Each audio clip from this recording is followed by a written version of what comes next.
Daniel Patrick Moynihan called this place a mausoleum to Irish America in the 70s.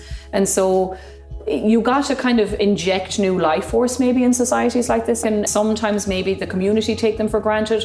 Maybe there's not enough outreach from the society to the community. And so that was the voice of Elizabeth Stack, historian and executive director of the American Irish Historical Society. And I'm Mark Nutty. And I'm John Lee. Welcome to our latest Global Irish Nation conversation here on Irish Stew. Today's episode of Irish Stew is sponsored by OM Art, where you can find original prints, jewelry, home decor, and custom gifts featuring OM, the first written form of the Irish language. Visit omart.com, and that's OGHAMART.com, and listeners can save 20% at omart.com using coupon code IRISHSTEW. That's OGHAMART.com. Well, Martin, I think we're going to be hitting a topic near and dear to your heart in particular here today, and we're in a location near and dear to the hearts of the Irish in New York. Take it away. Yeah, I'm kind of lucky. I live quite near to the American Irish Historical Society. It's kind of really in my backyard. We're actually recording there today, so if you actually hear some traffic sounds emanating from Fifth Avenue below us, we're looking out from a beautiful boardroom, looking out at the Metropolitan Museum just across the street on Fifth Avenue's hallowed Museum Mile, sitting in a beautiful Gilded Age mansion, which is the headquarters of the American Irish Historical Society. But our next guest is a native of Listowel, County Kerry, and we will talk exactly how she's related to the place we're sitting in. But she's educated on both sides of the Atlantic with a doctorate in history from Fordham University in New York and degrees from University College Dublin. She is well positioned to comment thoughtfully on the Irish-American immigrant experience. In 2018, she became executive director of the Irish-American Heritage Museum in Albany, New York, and earlier this year was appointed executive director of the American Irish Historical Society, where we are sitting right now. That institution has been much reported on in recent years, and we're not going to really focus too much on that reporting. You can spend your time on the internet if you want to get some background information, but we will be talking about the future of this institution. And with all that, I am delighted to welcome Dr. Elizabeth Stack to Irish Stew. Welcome. Thank you very much for having me.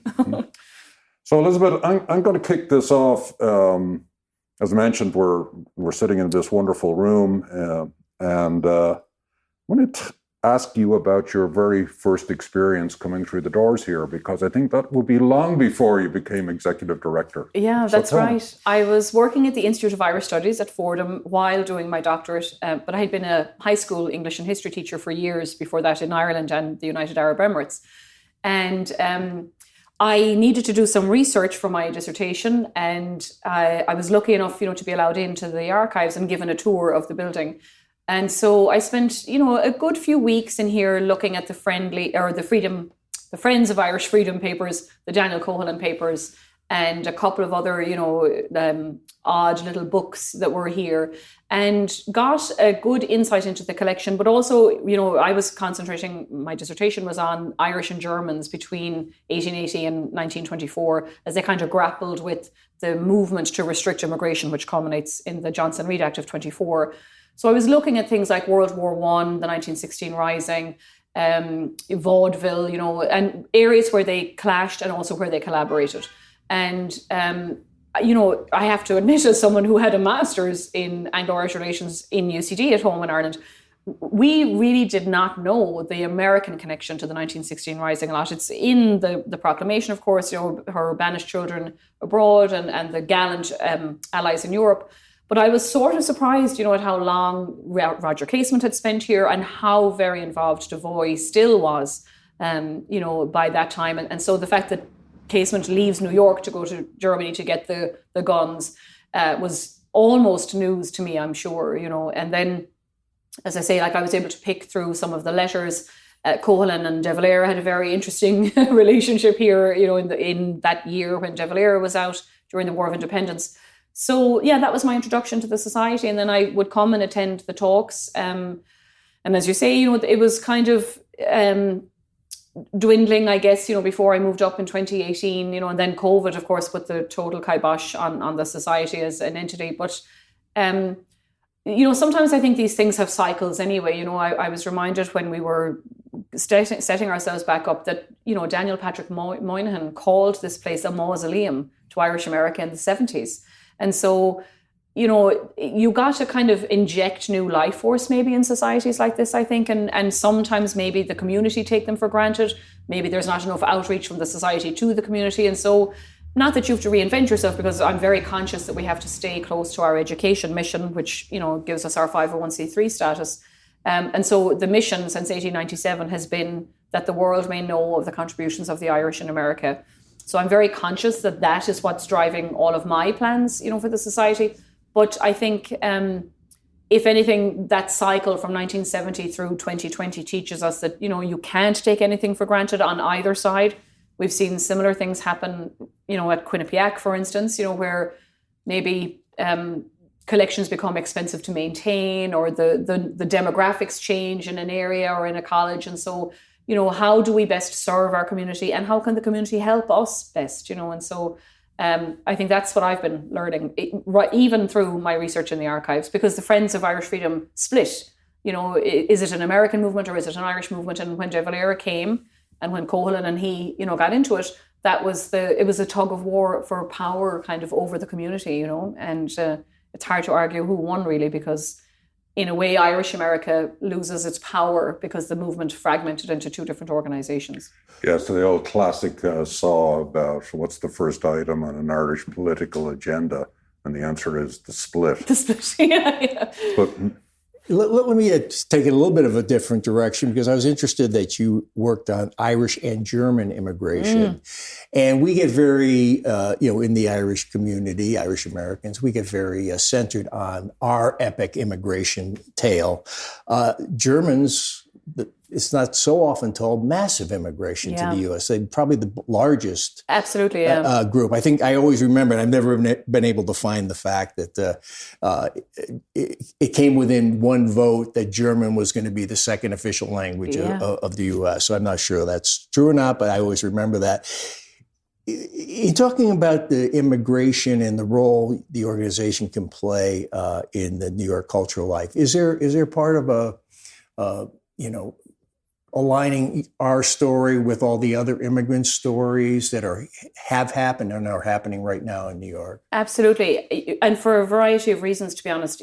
So my own research was, I had come to America actually really interested in the famine era. And one of my advisors said, that's been done, like you should put the scholarship forward. And you're exactly right. The Germans actually outnumbered the Irish a little bit at that time, my time period. But they're more fragmented, because a third of the Germans are Catholic, a third are Protestant, and a third are Jewish. So there seems to be less cohesiveness in their community. Half of them are rich, half of them are poor. Right. There's uptown and downtown. And so I thought for my argument, how do the two biggest, we'll call them established groups of immigrants in the city, even though there had been arguably more pushback against the Irish because the Catholicism strain was huge at the time. So how do they navigate being good immigrants, ideal immigrants? How do they model that to new people coming in? And do they see themselves in the new immigrants who are coming from, now let's face it, different countries? And, I'm always struck as an immigration historian, the language that was used in the 1830s, right through the 50s, into the 1880s even, like those Thomas Nast and Opera cartoons are still being published in the 1880s about the Irish. That same language is used today against other groups. And, unfortunately, you get a lot of myths around immigration, which was why, for me, the 1924 Act was so important. People that tell you our name was changed at Ellis Island. They don't record names in Ellis Island, and so your name was changed either at the other side when you were getting on the boat, or you later on changed it because you had to join a union or you had to do something, And the same thing with, like our people came in and did it the right way. There was no right way before 1892. Immigration wasn't regulated really, unless you were a lunatic or an idiot. There wasn't a whole pile of paperwork, that you could prove who you were.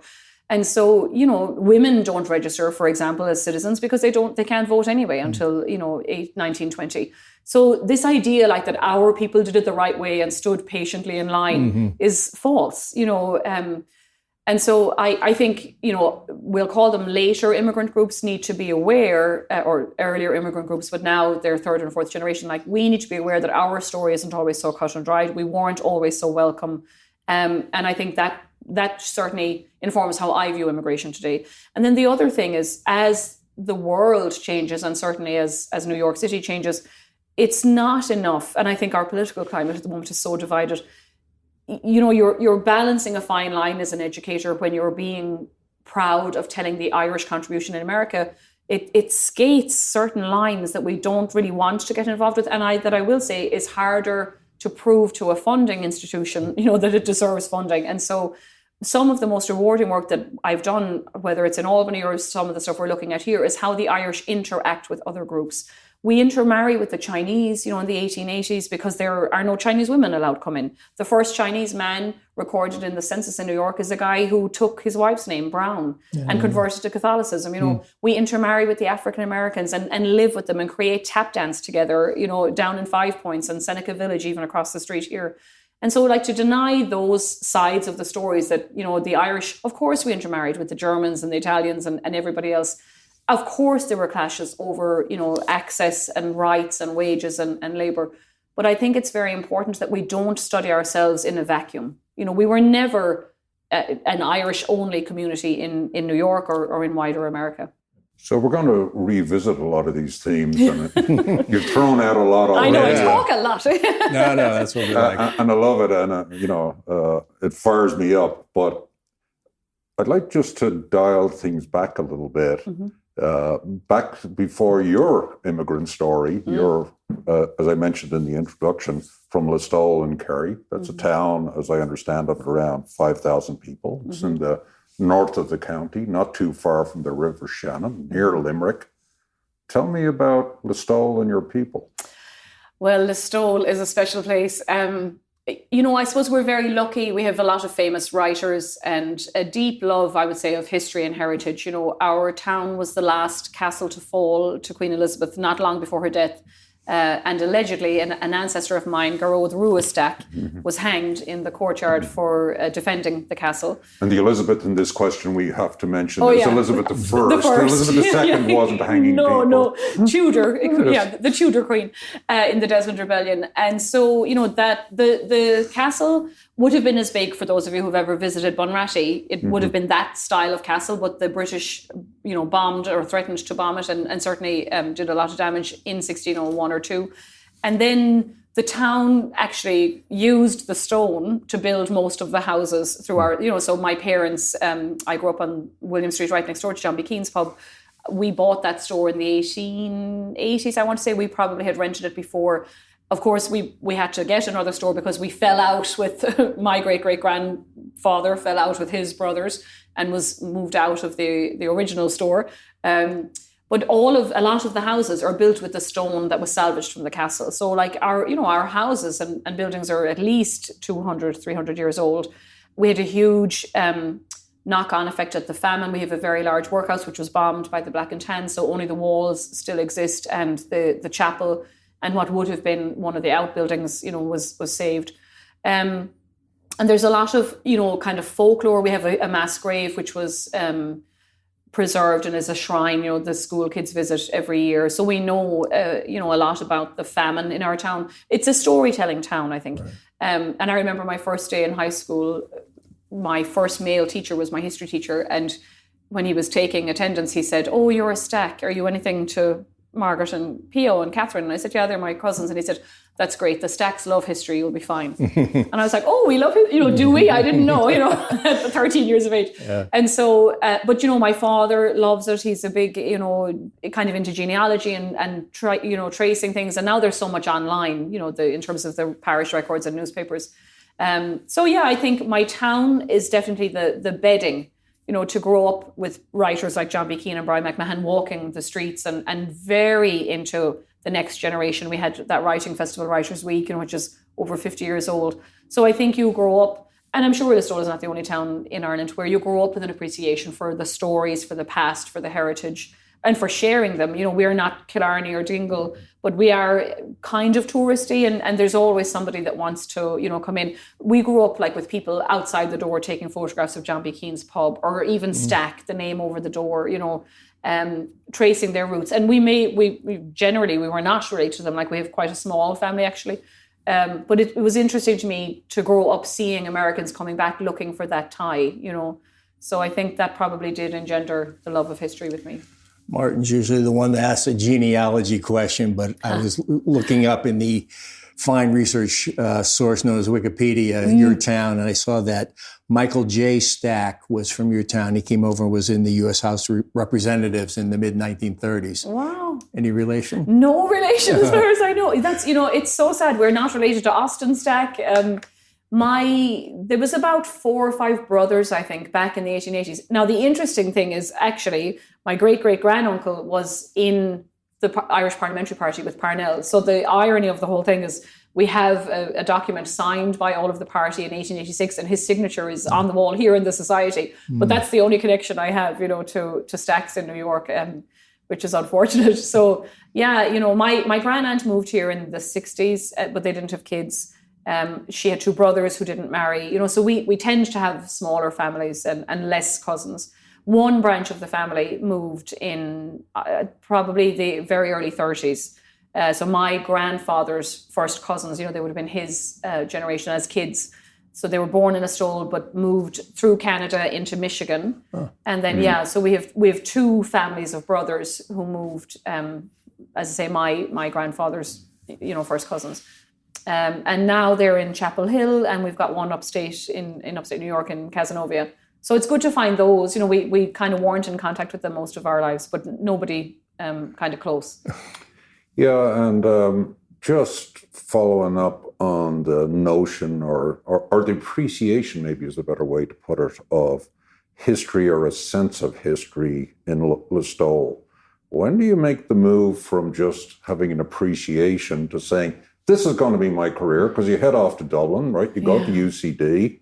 I think you get a degree, if I remember, in, literature and history, I think is what you started off, and then a master's degree in Anglo-Irish relations. At that point in time, clearly you're zoning in. Yeah. So tell us that story. Moment.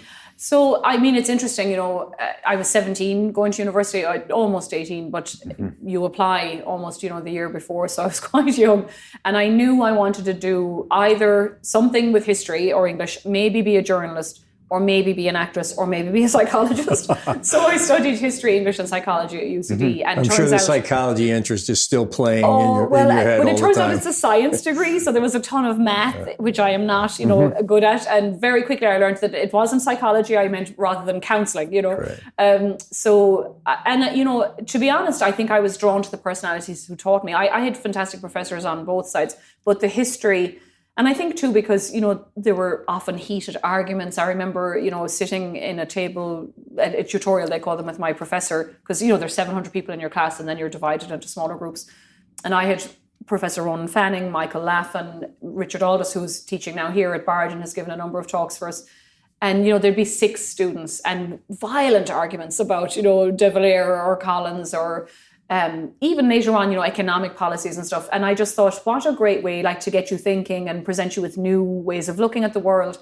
And so, mainly it was because of my professors. I stayed on to do a master's in Anglo-Irish relations in the 20th century. And then, actually, I worked in marketing for 4 years because I was a little bit lost. I didn't think I wanted to be a teacher. Technically, I wasn't a trained teacher by then. I hadn't done my teacher training degree. And so I was a tiny bit, I think... lost. One of my best friends got cancer and died subsequently. We were 24. So, I certainly, but that was, a life-changing moment in one way because I hated my job in marketing. And it made me think, God, if I was told tomorrow that you've only 2 years left to live, I would be not happy, with what I was doing. So that made me realize I did love history and English. What am I doing? And it was her mother. I was out for lunch with her mother and she said, you're trained as in these subjects. Like, why are you working in marketing? And she also said a life, in service is better than a life, no disrespect to the marketers, but we all know we're going to buy sausages and rashers. I ran the in-store demonstration program for Tesco. It was a below the line, they call it marketing, a coupon for a cleaning solution. You're going to buy the clue, and so I felt that I was just making money for people who had enough money, and I was forcing housewives to buy things that they were going to be buying anyway. It wasn't very rewarding. And I went into teaching almost immediately and have stayed. And I've transitioned now, obviously, to, public education. Because I think, there's a bit of bureaucracy around teaching. I will say I think the game has changed in teaching. Standards have changed. Some for the better, of course, but not always, and it's not as fulfilling, I think, when kids are almost afraid, I think, to be presented with something that maybe challenges them. Or, I was always told universities where you're made to be uncomfortable. I found it very freeing, to go to college in Dublin, knowing nobody, 700 people in your class, whereas I came from, you're Damien Stack's daughter, or you're Jeremiah Mulvihill's granddaughter, or your mom is Joan. Everyone knew everything about me in my hometown. And so I thought college was an amazing place to expand your universe instead of solidifying what you had come from, and I see that not being the case anymore.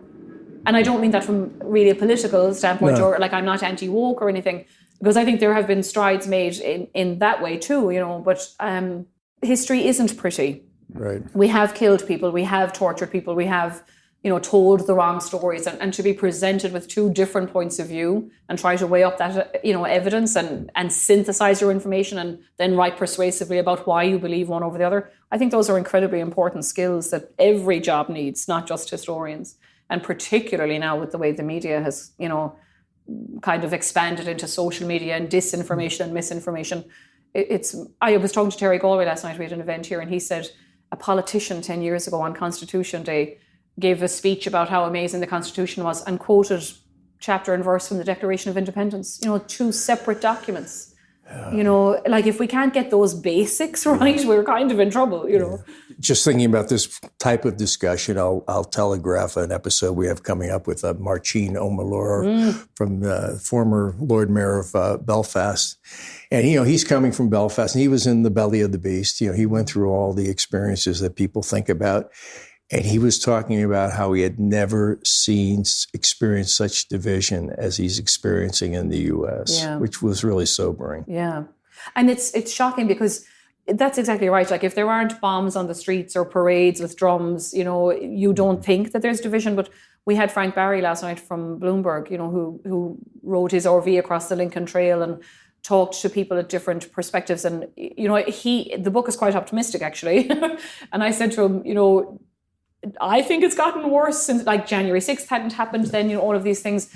And, how are we, and, in fairness, the incumbent, and I'm not expressing my own opinion, but the incumbent looked so much more attractive, I'm talking about President Biden at the time, not an incumbent.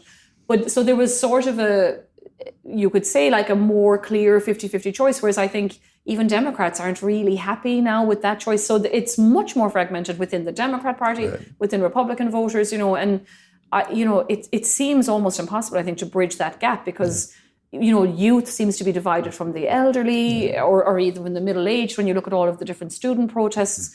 It's very concerning to me, like that we actually are getting further and further siloed from each other, because you choose your news source. And so if it's TikTok or Fox or whatever it is, and there's since COVID too, like we don't trust pharma, we don't trust government agencies, we don't trust the media.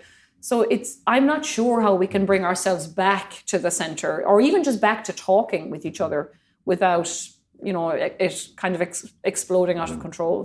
I have a couple of theories on that. And interestingly, one of our former guests, Mark Little, who has kind of made a career, in recent years in terms of addressing disinformation. His comment was, for certain people, it is enough to create a climate of absolute uncertainty about anything for them to achieve their goals. Yeah. So I think that's an important lens to understand, how things are operating.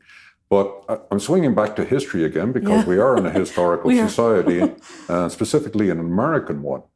And while we might think that we are living in extraordinarily volatile times, and I think that is a valid position to take, I'd also remind our listeners and other people that this country has lived in even more divided times. We need to talk about the Civil War because that's how bad it can get. Yeah. And the consequences of that, and understanding that, I think, is a big deal. And of course, the Irish were major participants in the American Civil War. We were, and no more than the Germans. It kind of helped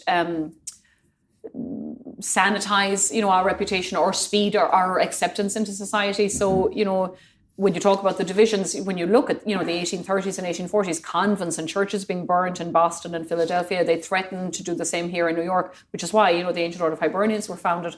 But Dagger John, the bishop at the time, said, if you burn one of my churches, I will make of the city a second Moscow, And so... Tough man. Tough men, yeah.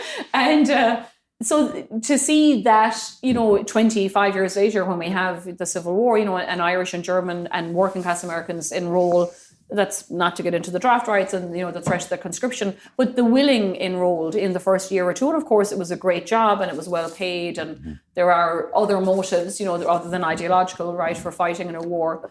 But that, I think, solidified the fact that this worry that there was about, Catholics not being good citizens and not being able to be small or Republican citizens, the war did a lot to rehabilitate, their issue and show that they would actually contribute to an American society. Well, let's move over to the Hudson River and head north and get a little feeling of your time in Albany. We like to visit a lot of different parts of the world in Irish stew. And we are here in New York, but we have someone here who has experience in Albany. So let's hear a little bit about the Irish world of Albany and your organization that you headed there. So the Irish American Heritage Museum was founded about 38 years ago. Originally, they were housed down in East Durham, the Irish Catskills, but it was a seasonal, operation. And then probably 15 years ago, they moved up to Albany. And it had the backing of the American Irish legislators, a number of kind of union leaders. Albany and the Capital District in general is actually very densely populated with Irish Americans, many of whom, had come in obviously for the Erie Canal, but even a little bit earlier. And then some had come down through Canada, during the Great Hunger when it was cheaper to emigrate to Canada than to New York. So we've had a steady stream, people in the 1920s, even one of the treasurer up there, his father had come from Sligo, and they had aunts here. And actually, when the guy landed in New York, the aunt said, "You're not staying here because you'll just get into trouble. You're going upriver." So Albany, Troy, huge factory town. So a lot of money in the Gilded Age up there. And of course, it's the capital city. So it was an interesting place to work because it is the capital, but it's a small city, and it seems quite rural, like 25 minutes from the Berkshires and things. Very beautiful. But COVID, really kind of did a number on it. I have to say a lot of the state workers still were not back. We have a lot of universities. It was the best of both worlds. There was theatre, there was universities, there was politicians, there was a thriving, kind of heritage partnerships that we were involved with, and of course the state archives and things. But a difficult town to get your finger on. A lot of the people live in suburbs, right. And I lived downtown, the museum was downtown. Our demographic are aging, and no more than here, to be honest. Like you find that, it's the 60s and maybe 70s plus that are most interested. Their kids my age are, on a career track, or they're bringing people to Little League and swimming and gymnastics and all kinds of things. And then the grandchildren are learning Irish dancing. But we're missing that middle generation, And if we don't get them involved, that's kind of the detriment, I think, for any organisation, And it is difficult to, their tie with Ireland is that bit further out. Maybe right. The 70-year-old remembers Nana, with her brogue and all of these stories and things. So I think both organisations here and up in Albany kind of struggle with maintaining the membership and bringing in newer, younger people. I've spent a little time in Albany. I used to work up at Saratoga lovely, at the race racing. course. John Morrissey, who ended up in Troy, one of the most Absolutely. interesting characters I've ever read about. Yeah. He founded the Saratoga race course. But one other name for Albany and Irish comes up for me is William Kennedy. Maybe the greatest Irish-American writer of currently working. Absolutely. And he was instrumental in the early days of the museum too. And actually we have had him in, to the museum a couple of times. He gave last year in November, the city and all the heritage partners and the distillery got together to try to make All Souls Day like Bloomsday. So we read the entire novel. It was, he had a trilogy, an Albany trilogy. Right, and on All Souls Day, we read the book, and it was fabulous. So it ended like on stage in the Cap Theatre with, our mayor and our some of our local legislators and himself, out. So very, he's very involved in the community. It was funny, to see somebody of his stature, and he would come to talks, or very involved still with the Writers' Institute up there. So yeah, it's a lovely town. There are, huge Irish inks. Martin Glynn, we have a portrait of him here in the room that we're in, Governor, his house is still there and there's a plaque on the wall because he didn't live in what's now the Governor's Mansion, and was instrumental, in bringing the British to the table with De Valera to try to end the War of Independence. So and again, when De Valera visited, apparently he would visit with the servants in the kitchen downstairs to talk to them because they were off the boat Irish.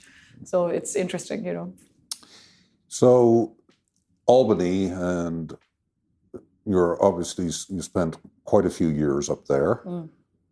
How does the big shift downriver take place? Well, we obviously know that there was problems in the American Irish Historical Society. We're not going to beat that horse to death. So let's stipulate maybe that was something you were watching from afar. Oh, absolutely, yeah. Yeah, I was. It was concerning to see it go, and particularly it was coinciding with the Quinnipiac thing, and I could see, as running a museum up in Albany, it is difficult. Outlay is huge. Trying to keep, as I say, bums on seats, and encourage them to turn out. It's lovely, very easy, to sign a petition, but difficult to follow through with, becoming a member or attending events. It's very important when we're applying for grants that we can say 100 people come every month, Right. And so I was watching, and then, probably people might know, I was approached by the Charities Bureau simply because I had a PhD in Irish American history, if I would be on the interim board to try to assess, the archives, what was here, what needed to be done. So I and two other people were on the interim board, and the interim board hired an interim executive director. And we worked with an organization called Sea Change Board Strong. Sea Change was the head of the interim board. Board Strong, who work with the Council of Nonprofits in New York, set up the new board. So we weren't, having anything to do with each other. We signed off on June 30th. The new board came in July last year. And then in September, they ran, technically, I guess, a nationwide search, for executive director. And I had said to the Charities Bureau when they called, I'm not necessarily board material, I'm a worker, and so this would have been my dream job, if it came up, and would I still be eligible to apply? And so they said I was, and I applied and interviewed and, was delighted to get the job. It is certainly, it's difficult, I think, as a small museum, director to progress in your career. And I loved Albany. I'd been there for 6 years. I can confidently say, I transformed it. We were a small storefront. We moved to a much bigger location where we had a theatre and exhibition space. And, I know I improved the income, and certainly got grants and things. The staff increased. I was the only staff for 2.5, 3 years.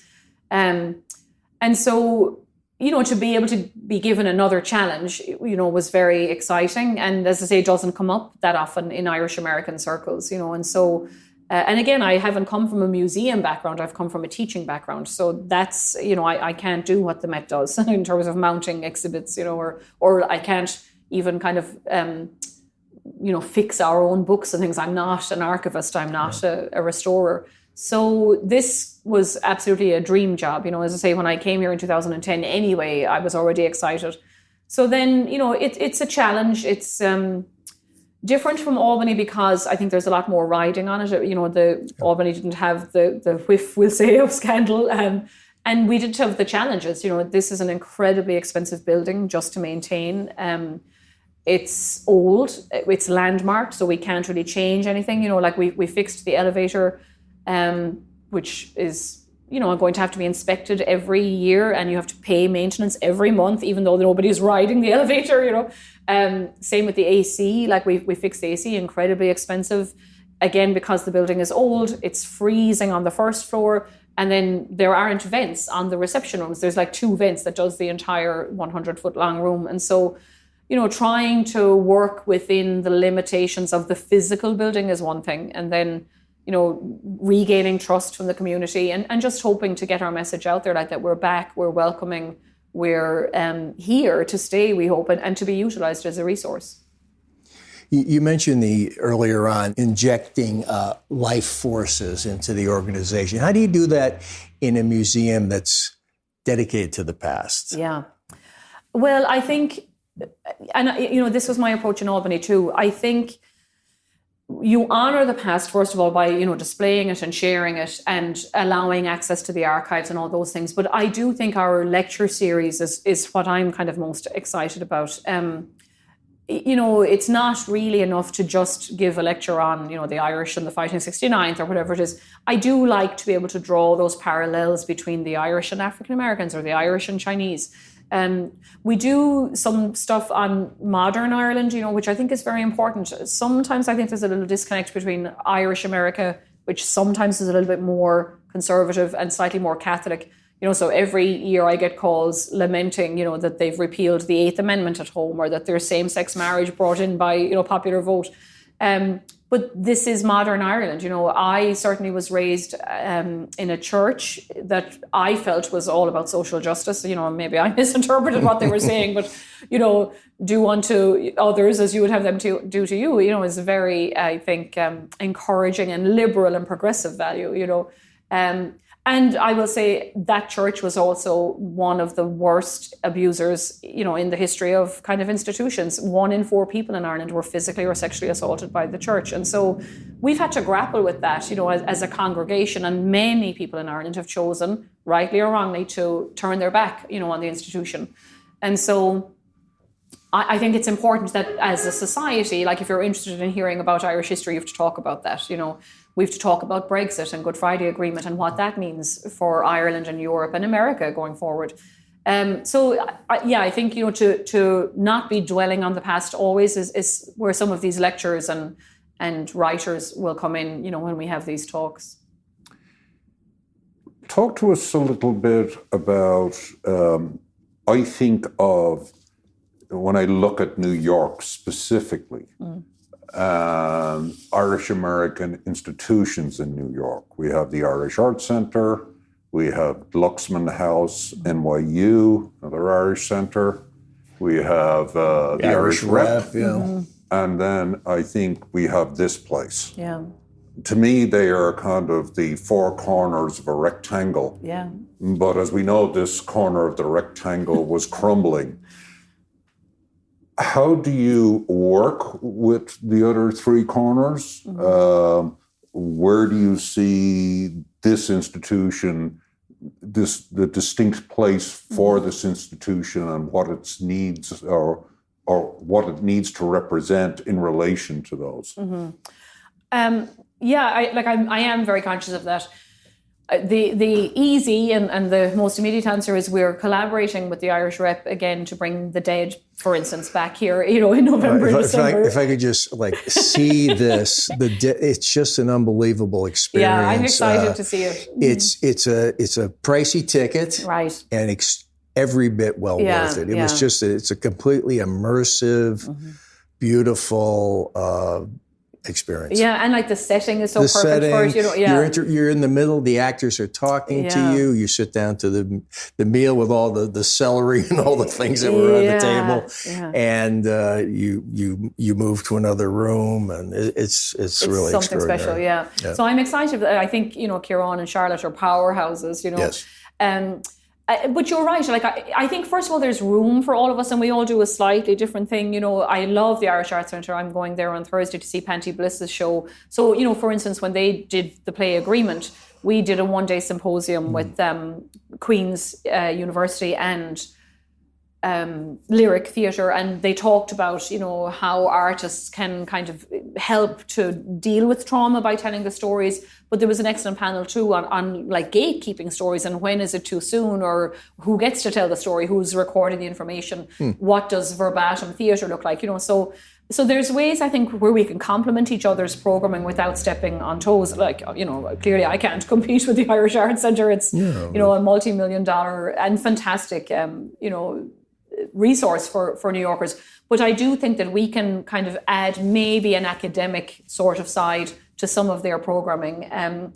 NYU and us, I guess, are the most similar in one way. And so, like, I am conscious of that going forward, that Thursday is their night for talks. You know, let's not schedule opposite them. Obviously, they have archives. You know, I do think it's important that we keep our archives here rather than merging, sort of, you know. But I absolutely would love, you know, and have worked with them. We've had similar, Annalisa Shrout, for instance, spoke for them and spoke for us. I've had Kevin Kenny give lectures in Albany, and he'll give one here again. So it is, I think, you know, important that we collaborate a little bit. We collaborate with Origins Theatre Company too. I'm mad about George out in Queens, you know. Yes, so there's George Haslem. and you know, the Emerald Isle Centre and the Ashling. And again, like, those are very much welfare sort of and social immigration rights. But it's important that, you know, actually I'm going to their cruise tomorrow night. Tonight is the Emerald Isle cruise on Wednesday. Yeah. Celtic cruise, exactly. So, you know, I think there's more than enough to go around, and we fulfill different needs, you know, in the community. Mm-hmm. So talk to me a little bit about programming, right? Again, I think of American Irish. Why not call it the American Irish Society to make it broad-based? Or how historical does the programming have to be? Yeah, I mean, look, this is something I suppose we're kind of grappling with a little bit. You know, the society was founded in 1897 specifically to be, you know, reading rooms for well-heeled gentlemen, you know, and most of our library, you know, dates from around that time, and later on chairmen, you know, donating their books. I think we have to be conscious that it's not just New York history, although there is a lot. You know, Devoy was a newspaper publisher here for many years, so we have huge, you know, amounts of his newspaper, not all of which is digitized elsewhere. We have, as I say, the Freedom, Friends of Irish Freedom papers, and Daniel Cohen, who was a judge, as well as other things here. Burke Corcoran, we have some of his papers. So I do think we should stay true to historical, but I think at the same time, the definition of a historical society is wide enough that you can encompass, you know, literature. And as I say, modern Ireland, like, we're still sort of seeing what's more, like, we had 50 people for Christine Keneally's talk about the famine last week. I do think sometimes our base are more interested in hearing about Irish history than they are Irish American history. And, you know, that's something we're kind of seeing our way through.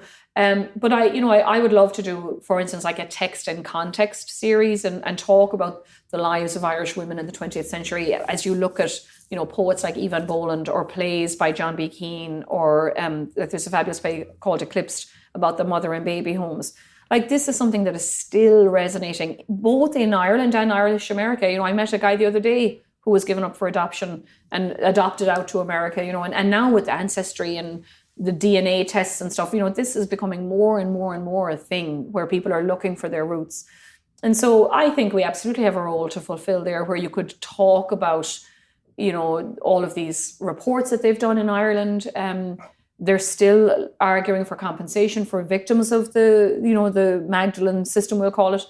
So I think all of that is under our remit, you know, as well as then, you know, the Irish in Butte, Montana, or the Irish in San Francisco and the gold rush, you know. I hope to cover it all, to be honest. Yeah, because it is not the New York Irish Historical Society, it is the American Irish. And I think they were very conscious about choosing to call it American Irish and not Irish American, you know, and so they're like Teddy Roosevelt. I'm looking at his bust, you know, staring down at us. Teddy Roosevelt gives speeches in the early 20th century absolutely lambasting hyphenated Americans. You know, you cannot be an American if you're hyphenated. And yet he was a proud member of the American Irish Historical Society, and we know from like Cohill and De Valera's fight later that was kind of the central argument. Does De Valera get to dictate to Irish America policy, or should it be run by American Irish who understand the American political system, better? And so I think they deliberately chose American Irish to say they were proud Americans first, of Irish extraction second, We were talking about the relationship of this organization to the gems of Irish culture and heritage here in New York. How about the other, as part of New York City? I was thinking, do you have your eyes on the New York Historical Society at all? Because they went through it's on a different scale, Absolutely, but they went through a similar arc where I can't remember, a decade ago, it looks like they were gone. They're in my neighborhood, so I'm familiar with it. And they kind of clawed their way back, and they figured out new ways of presenting information and bringing in new people. So that's exactly right. I mean, I had lunch with some of the staff over there. I mean, they have transformed. I did research over there too in about 2010, and it was a construction site, oh my God, when I think back. And now to see it, the shop and a cafe and a restaurant. And, so, we need a donor. Like if you have Gilder Lerman or whoever it is, that's pretty significant. But yeah, they seem to be very cooperative. I would like to do same thing, not necessarily cross programming or programming against them, but complementary programming. Yeah. So Harold Holzer spoke there. He also spoke here about Abraham Lincoln and immigration.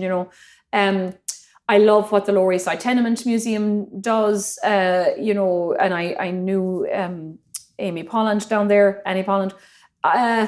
I believe the Irish tour has changed a little bit. That was kind of happening when I was up in Albany. And so, there had been a little bit of outcry about that. But the recreation of the stories, I think, is such an important. And like they are another example of someone who, their original mission was we tell the stories of this building, right.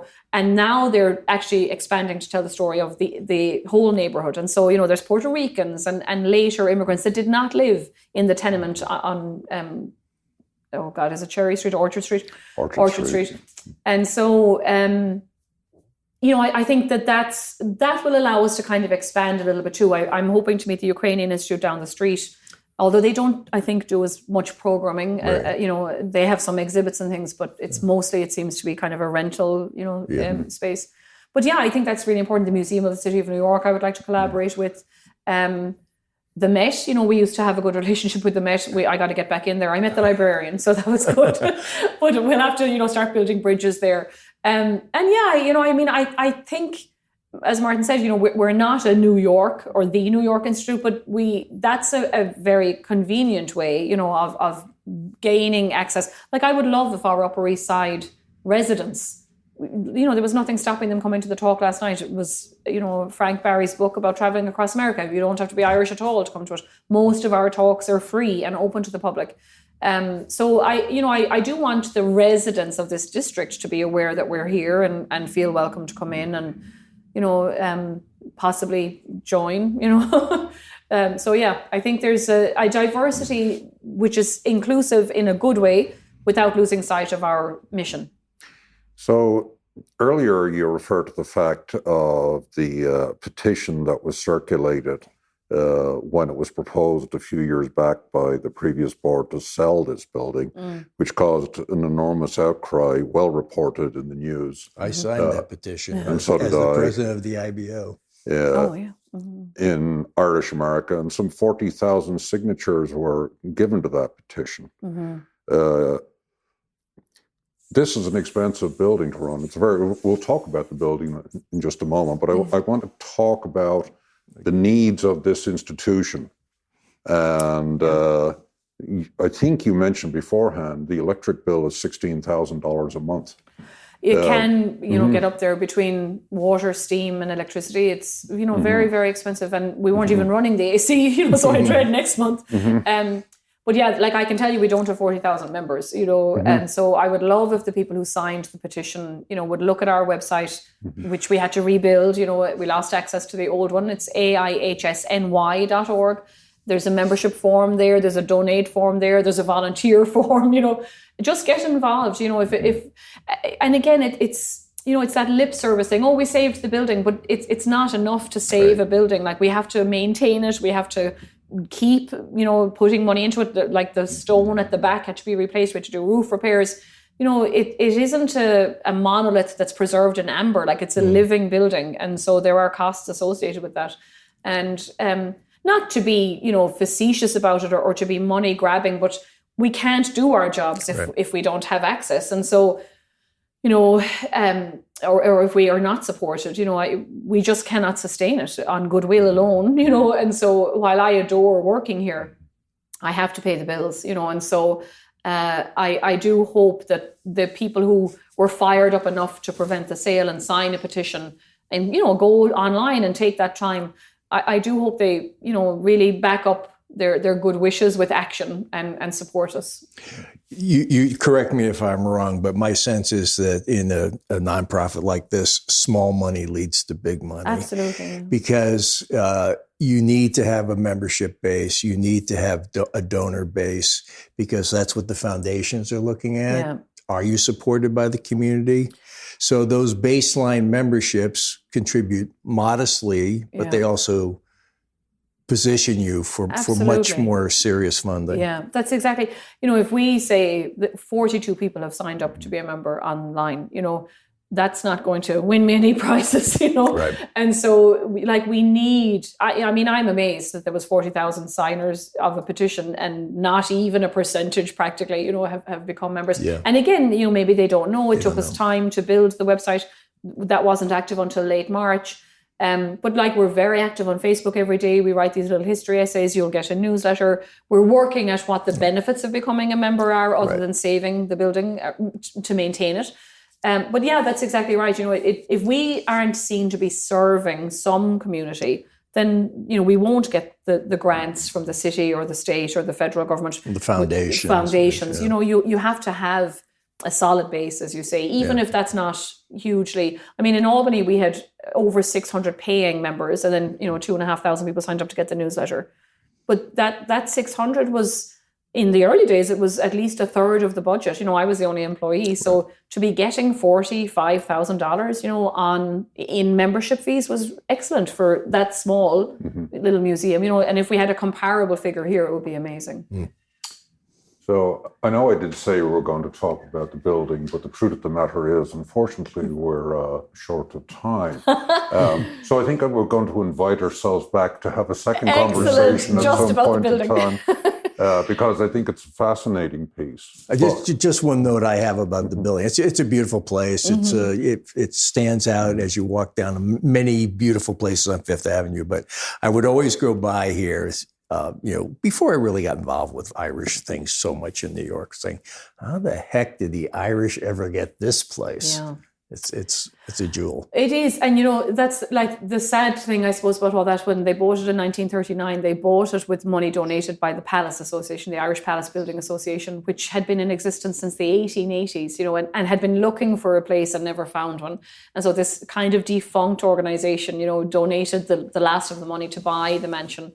And, that legacy, that money, the Irish Palace Building, was all immigrant maids, donating $1, guys in construction. It wasn't, huge millionaires donating big money. It was the community coming together. And I wrote about it in my dissertation, but Tyler Anbinder has recently written about that Irish Palace Building Association. And, they did a kind of a presentation at the World's Fair, and an old woman cried. She was able to touch soil from, I think, Roscommon.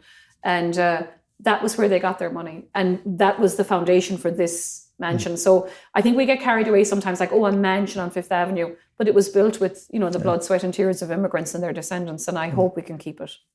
And with that, I would like to say on behalf of John, myself, and our listeners, thank you. Thank you. To Elizabeth Stack. It's been a delight to sit down and hear